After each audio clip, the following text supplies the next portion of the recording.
Senhor, meus queridos irmãos, você está no canal Anunciando a Palavra de Deus com o evangelista Adilson Padilha, da cidade de Tijuca, Santa Catarina. Pela graça de Deus, nós vamos dar início a mais um estudo bíblico. Encerramos o nosso estudo bíblico no vídeo anterior, sobre os Salmos. Hoje nós vamos trazer um novo estudo da Palavra de Deus com o tema refutando falsos ensinos pela reta justiça. Baseamos então este tema em João 7:24, que diz assim: não julgueis segundo a aparência, mas julgai segundo a reta justiça. Aí, com este tema, será então propício nós falarmos de alguns questionamentos, algumas dúvidas e até mesmo algumas colocações no meio evangélico que contradizem as Escrituras Sagradas, e nós queremos refutar então segundo a reta justiça. Para que então isso? Para que você não venha cair em heresias, para que o povo de Deus venha andar segundo a reta justiça, que é as Escrituras Sagradas.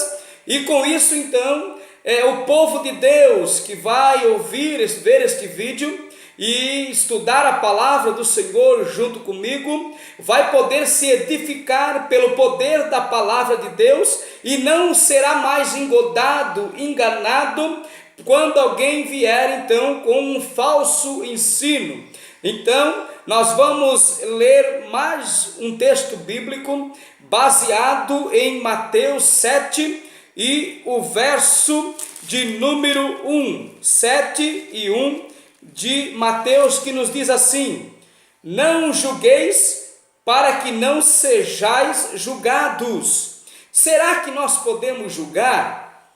Será que nós não podemos julgar? Eis a questão. Mas nós vamos então explanar as Escrituras Sagradas nesta oportunidade e vamos mostrar biblicamente para os queridos irmãos que tem muita gente enganada, pensando que o crente não pode julgar, não pode provar, não pode examinar, não pode investigar, não pode questionar, não pode analisar, discernir, principalmente nesses últimos dias em que igrejas ditas evangélicas apresentam vários desvios do Evangelho do Senhor Jesus Cristo. Então, meus queridos irmãos, existe um julgamento que Jesus condenou, e existe um outro julgamento que a palavra de Deus nos orienta, que nós devemos tomar como discernimento, tomar como exemplo, e para não cair em mentiras, engodos da parte de muitos que estão aí tentando então trazer um falso ensino da palavra do Senhor Deus. O primeiro ponto que eu quero observar com os queridos irmãos é que, segundo a palavra de Deus, não devemos desprezar pregações, ensinamentos, profecias, hinos de louvores a Deus, bem como sinais e prodígios. Nós não podemos então desprezar. Olha o que a Bíblia diz em Atos dos Apóstolos, capítulo de número 17, e o versículo de número 11, a parte A, que nos diz assim: ora, estes foram mais nobres do que os de Tessalônica, porque de bom grado receberam a palavra. Os de Bereia, aqui falando dos de Bereia, quando ouviram Paulo pregar, eles acataram aquilo que Paulo estava pregando. Também em 1 Tessalonicenses, capítulo 5, e o versículo de número 20 nos diz assim: não desprezeis as profecias, visto que tudo que nós escutarmos, nós temos então o dever pela palavra de Deus de não desprezar. Agora, o outro ponto importante que será linkado a este primeiro ponto que eu passei para os irmãos, para os queridos, é que também cabe a nós, a mim e a você, provar, examinar, se tudo provém do Senhor. Olha o que a Bíblia diz agora na continuação de Atos dos Apóstolos, capítulo 17, o versículo 11 que lemos, a parte A, agora a parte B do versículo 11 diz assim: examinando cada dia nas Escrituras se estas coisas eram assim. Então os crentes de Bereia, eles ouviam Paulo, recebiam a pregação de Paulo, mas o que eles faziam? Eles iam então, se reuniam, e eles então iam examinar, iriam provar, iam julgar tudo aquilo que Paulo pregou, tudo aquilo que Paulo ensinou com as Escrituras. Aquilo que Paulo pregou, eles iam examinar, provar, julgar segundo a reta justiça, segundo as Escrituras, para ver se tudo aquilo que Paulo pregou era realmente assim. E resumindo então, eles chegaram na conclusão e disseram verdadeiramente o que Paulo ensinou, o que Paulo pregou é bíblico, é de Deus, e nós devemos de ser como os crentes de Bereia. Esse negócio aí de dizer que não pode julgar uma profecia, não pode julgar uma palavra, nós devemos de acatar o que vem para nós, mas nós temos que usar de discernimento espiritual, provar, julgar, investigar, analisar, porque nós somos seres racionais, e nós como crentes que vamos morar no céu, nós não podemos ingerir o evangelho falso, não. Nós temos que ingerir, nós temos que nos alimentar do evangelho verdadeiro para morar no céu verdadeiro. O evangelho falso levará num céu falso, falsificado, que não é o céu propriamente dito, aonde aguarda o crente que examina bem as Escrituras com a reta justiça. A Bíblia diz também em 1 Tessalonicenses 5:21, examinai tudo, retende o bem, tudo aquilo que nós ouvimos, seja mensagem profética, seja a palavra de Deus explanada, sejam estudos bíblicos, sejam hinos de louvores a Deus, seja revelações, seja curas, seja prodígios, seja todas essas manifestações do Espírito Santo que se vê nas igrejas.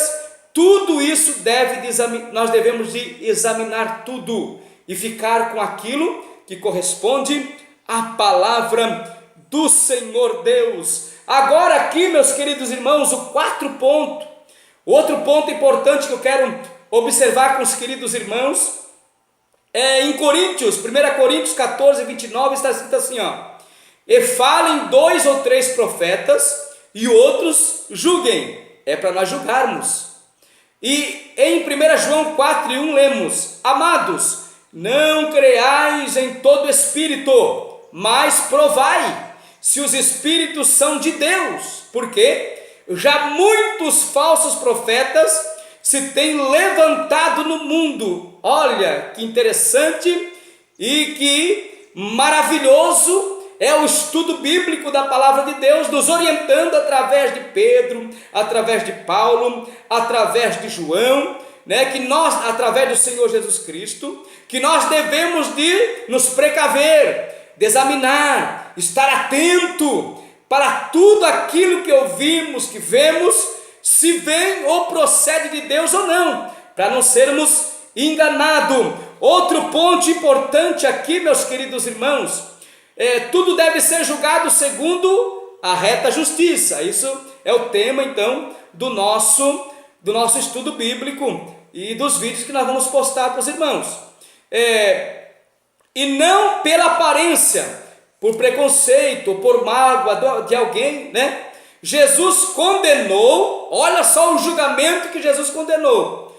Jesus condenou o julgamento no sentido de caluniar. assumindo-se o papel de um injusto juiz. É esse tipo de julgamento que Jesus condenou. Eu tomar o papel do juiz Deus e como injusto juiz, querer então caluniar alguém. Caluniar é eu falar aquilo que não é eu transmitir, falar aquilo que não aconteceu. Isso é uma mentira, é uma calúnia. É esse tipo de calúnia que Jesus condenou, não aquela que nós estamos falando aqui, o julgamento que nós estamos falando aqui, de usar o discernimento, meus irmãos, usar de precaução para guardar nossa família, guardar a igreja de Cristo, como um bom representante de Cristo na terra, refutando os falsos ensinos, levando o evangelho puro, o evangelho não falsificado. No próprio capítulo 7 de Mateus, nós vamos ver mais para frente, no contexto, mais para frente nós vamos ver que Jesus falou dos falsos profetas, e nos falou para nós nos acautelai-vos dos falsos profetas. A palavra acautelai, no original significa peneirar para cima e para baixo, investigando tudo. Olha só, essa palavra tão rica em significado, acautelai-vos, penere, o que ficar é bom, o que ficar então vai ser absorvido pelo crente, e o que não é de Deus vai cair fora de nossas vidas, meus queridos irmãos e amigos em Cristo Jesus. Olha os critérios que Jesus nos deixou para observarmos essas manifestações de nossos dias. Jesus disse que pelo fruto conhecereis a árvore, ou pela árvore nós vamos conhecer o fruto. Olha só, não pode uma árvore boa dar fruto mau, e não pode uma árvore má dar fruto bom. Então Jesus, ele mostra que os falsos profetas têm caráter doentio, a sua moral não é uma moral bíblica. Darassuribicai, aleluia. O que eles ensinam levam a pessoa para o inferno, porque eles praticam a iniquidade. E mais para frente, no capítulo 7, Jesus vai dizer, olha, falando sobre os falsos profetas, ele diz que nem todo aquele que me diz Senhor, Senhor, entrará no reino de Deus, mas todo aquele que faz a vontade de Deus, esse entrará no reino de Deus. Olha, o verdadeiro profeta, homem de Deus, mulher de Deus, é aquele que obedece à palavra, vive uma vida de retidão, segundo a reta justiça. Meus queridos irmãos, o nosso julgamento se dá pela palavra de Deus, conforme aqui, nós vamos ler aqui, versículo Gálatas 1:8, Gálatas 1:8, nós vamos ler para os irmãos aqui, Gálatas 1:8, e vamos explanar aqui um pouco para os irmãos, e mostrar para os irmãos que nós não podemos ser apanhados com falsos ensinos. Capítulo 1, versículo 8 de Gálatas diz assim: mas ainda que nós mesmos, ou um anjo do céu, vos anuncie outro evangelho, além do que já vos tenho anunciado, seja anátema. Ele está dizendo, pode até chegar um anjo se apresentar a você, se pregar o outro evangelho, rejeite. Um anjo do céu, rejeite. Quanto mais seres humanos. Então nós devemos de rejeitar todo o falso evangelho. 1 Coríntios 4:6 diz assim, que nós devemos de aprender com Paulo, com as escrituras, de não ir além daquilo que está escrito. Aquilo que está além do que está escrito, que é incorporado como escritura sagrada, mas não é escritura sagrada, nós devemos de rejeitar e não ir além daquilo que está escrito. É só mesmo nós analisarmos os movimentos hoje, a confissão positiva, né? a teologia a falsa teologia da prosperidade, né? Que não se enquadra com o evangelho verdadeiro, o triunfalismo, né? Esse movimento que veio lá dos Estados Unidos, né? Por alguns ensinadores, que chegou até no Brasil, propagado hoje em algumas redes sociais, o falso ensino da teologia da prosperidade, confissão positiva, que ensina que nós devemos determinar, se nós decretarmos e determinarmos, a nossa palavra tem poder, né? E então vai ser feito segundo a nossa palavra. Ora, quem disse que a nossa palavra tem poder? A palavra que tem poder é a palavra de Deus. Essa tem poder, que é viva, é eficaz, é mais penetrante de qualquer espada dos fios, que penetra até a divisão da alma, do espírito, juntas e medulas, é apta para discernir pensamentos e intenções de coração. Essa é a palavra que tem poder. A nossa palavra não tem poder de forma alguma.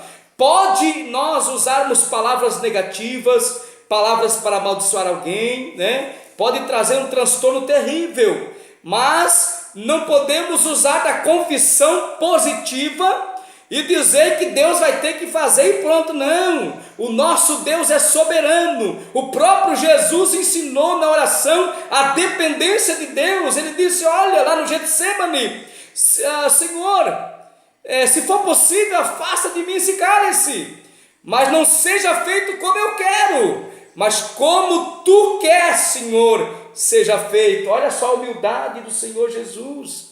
E tem muita gente presunçosa, querendo determinar as coisas. Não, Jesus mandou nós orar a Deus, a Ele, né? Mas não determinar. Quem pode determinar a bênção de Deus, a bênção sobre nossa vida, é o próprio Deus, né? Amém, meus queridos irmãos?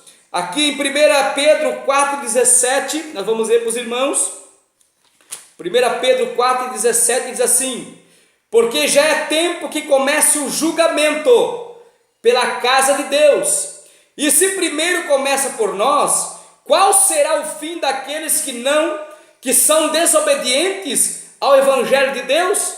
O julgamento começa dentro da casa de Deus. E que tipo de julgamento, meus queridos e amados irmãos? Eu e você devemos de tomar discernimento, julgar tudo que nós ouvimos, ainda mais dentro das mídias que estão aí, né? Apresentando o falso evangelho, ainda mais explanado, que está sendo um falso ensino herético no meio evangélico, né? Ainda mais isso, nós temos que nos precaver, guardar nossa vida, guardar a vida da nossa família, para não cair no falso evangelho que nós temos citado aqui para os irmãos, e ficar firme com Jesus, lutando sempre em pé, né? Com a espada na mão, joelho no chão, para vencermos todos os adversários, amar a todos, mas defender o evangelho sim, defender por amor, e procurar salvar alguns do fogo, como disse Judas, que tem até sua roupa manchada da carne, né? Procurar salvar alguns que estão na perdição, que estão no falso ensinamento. Amém, meus queridos irmãos? Neste momento nós queremos orar e agradecer, né? Por você estar conosco, né? Nós vamos trazer aqui, se você talvez tenha alguma dúvida de algum ensinamento que está sendo propagado por aí, e você está em dúvida, será que é de Deus, será que não é? Será que tem base bíblica, será que não tem? Então deixa o comentário ali, né? Ali um comentário, e nós vamos ler o comentário e vamos procurar trazer um ensino genuíno para a edificação da tua vida e da tua família, para que o nome do Senhor seja glorificado. Nós vamos orar, e desde já eu quero dizer para você, se inscreva em nosso canal, anunciando a palavra de Deus. Adilson, e ali você vai encontrar vários estudos bíblicos, né? Já quero agradecer todos os inscritos, e você que porventura esteja chegando agora, se inscreva, seja bem-vindo também, se inscrevendo em nosso canal, tocando no sininho, e você receberá então as notificações de primeira mão. Amém, meus queridos, aos inscritos. Vamos orar a Deus neste momento. Alguma necessidade, coloque diante de Deus. Nós queremos interceder pela tua vida e a tua família. Soberano e eterno e amado Deus, neste momento aqui estamos na tua presença tão maravilhosa, agradecido pela tua bênção, pela tua graça, pela tua proteção exclusiva. Deus, por estar na tua presença neste momento, por tudo que o Senhor tem feito em nossa vida, o que está fazendo, e muito mais pela salvação que o Senhor tem efetuado em nossas vidas. Eu quero agradecer por este momento tão sublime, tão lindo e tão maravilhoso que o Senhor tem dado a mim e aos queridos que vão ver este vídeo, vão analisar a palavra do Senhor juntamente conosco. Quero pedir a tua bênção sobre a vida deles, que o Senhor venha guardá-los, venha prosperá-los, que o Senhor venha visitar a família deles, que o Senhor Jesus venha curar as enfermidades, abrir as portas necessárias, aquelas portas que estão fechadas, que somente o Senhor pode abrir. Senhor, aqueles que estão passando por provação, o Senhor permitiu a provação, mas o Senhor está com eles também. Eu peço que o Senhor guarde eles no momento da prova, da dificuldade, aqueles que estão sofrendo tentações, aqueles que estão sofrendo afronta do inimigo, aqueles que estão sofrendo de uma forma ou de outra. O Senhor tem um escape para essas pessoas, para essas vidas. Senhor, eu oro pela salvação de almas, para que o Senhor venha salvar almas, para que o Senhor venha guardar, Senhor. Eu oro pelos crentes, Senhor Jesus, pelos membros das igrejas que têm compromisso com o Evangelho. Eu oro pela cidade de Tijucas, pelo nosso Brasil, pelos obreiros, pastores integrados, comissionados, chamados pelo Senhor, por aqueles pastores voluntários, evangelistas, presbíteros, diáconos, auxiliares, cooperadores da tua obra, que assim responsavelmente estão fazendo a tua obra com um amor profundo e maravilhoso da parte do Senhor Deus no coração dessas pessoas. Eu oro para que o Senhor guarde e que venha ser inflamado a cada dia mais este fogo, este amor verdadeiro que é derramado pelo teu Espírito Santo em nosso comando. Eu quero agradecer ao Senhor pela tua presença nesta oportunidade e colocar também a minha família nas tuas mãos, na tua presença, para que o Senhor venha guardar, para que o Senhor venha abençoar e consolar, e coloco todos aqueles membros, Deus, dos meus parentes que não são salvos, para que o Senhor salve eles, para a glória do teu santo nome, em nome de Jesus, amém. Que Deus abençoe a tua vida, meu amado irmão.